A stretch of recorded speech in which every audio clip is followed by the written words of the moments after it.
The median age of a first-time home buyer in America just hit 40. 10 years ago, it was 31. That's not a small shift. That's a full decade of delay in one generation. If you're in your 20s or 30s and homeownership feels out of reach, the standard explanation is that you're spending too much, saving too little, or just need to be more patient. That explanation is wrong. The real barrier isn't your habits. It's a set of laws that were written decades ago, and they're still actively limiting how many homes can be built in this country. By the end of this video, you'll understand exactly how that works and why fixing your budget won't solve it. The median home price in the US right now is about $435,000. The median household income is about $84,000 a year. To comfortably afford a $435,000 home, using the standard rule of spending no more than 30% of your income on housing, you'd need to earn around $113,000 a year. Most households don't. Right now, more than 75% of homes across the country are unaffordable for a typical American household. That's not 75% of luxury homes. That's 75% of all homes. If you look at brand new homes, the median price hits $459,000. At current mortgage rates, about 100 million US households, roughly 75% of all households, cannot afford a payment on that price. Even a $300,000 home is out of reach for 57% of US households. A family earning the national median income of $104,000 would spend 34% of their paycheck just on the mortgage for a median-priced home. For a family earning half the median income, that same mortgage eats 67% of their income. These are not edge cases. This is the default situation for most Americans right now. The popular explanation for this goes one of two ways. Either young people are bad with money, too much spending on coffee and vacations, or it's Wall Street's fault. Hedge funds and corporations buying up all the homes. The spending argument doesn't hold up. Even if you cut every discretionary expense, the income-to-price gap is too wide to close through saving alone. The math doesn't work. A $435,000 home requires an $87,000 down payment at 20%. Saving that on a median income takes years, while prices keep moving. The Wall Street argument is also mostly wrong. Institutional investors, firms that own 100 or more properties, bought about 1% of homes sold in 2024. They exist, and they do have outsized effects in specific cities like Atlanta and Dallas. But they are not the reason 100 million households can't afford a median-priced home nationwide. The actual cause is simpler, older, and much less discussed. The U.S. is short approximately 4.7 million housing units right now. That number comes from Zillow's 2025 analysis. It means there are 4.7 million more households that need a home than there are homes available.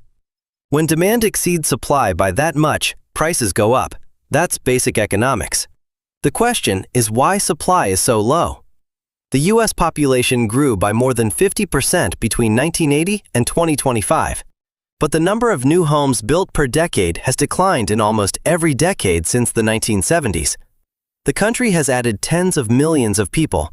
It has not added a proportional number of homes. That gap between population growth and housing construction is not an accident. It's a policy outcome.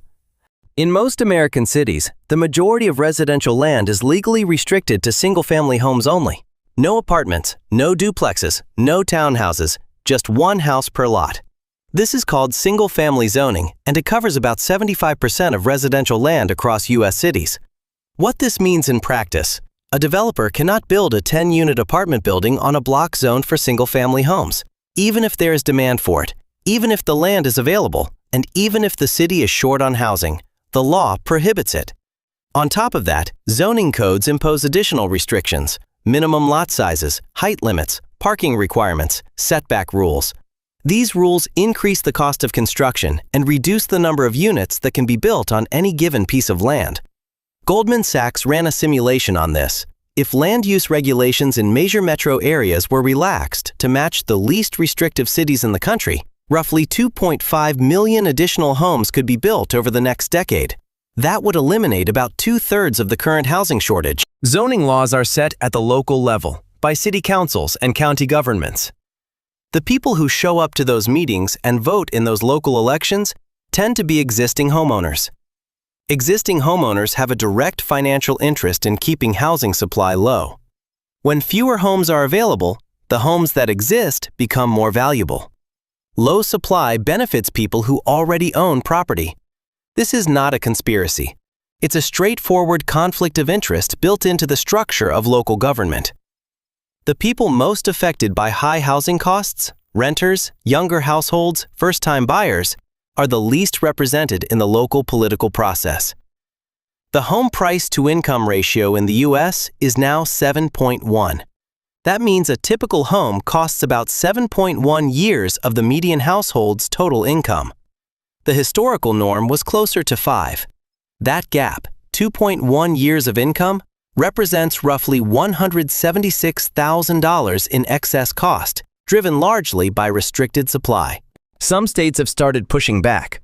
California, Washington, Oregon, and others have passed laws that override local single-family zoning in certain areas and allow denser construction by default. These are early-stage reforms, and the effects to show up in prices and availability. The homeownership rate in the U.S. is currently about 65%. In 2004, it was above 69%. That 4-point drop represents millions of households who would have owned a home in a different policy environment and currently do not. The problem is structural. That means it will not be solved by individual financial decisions alone. But understanding the structure is still useful because it changes how you plan. You're not behind because of a personal failure.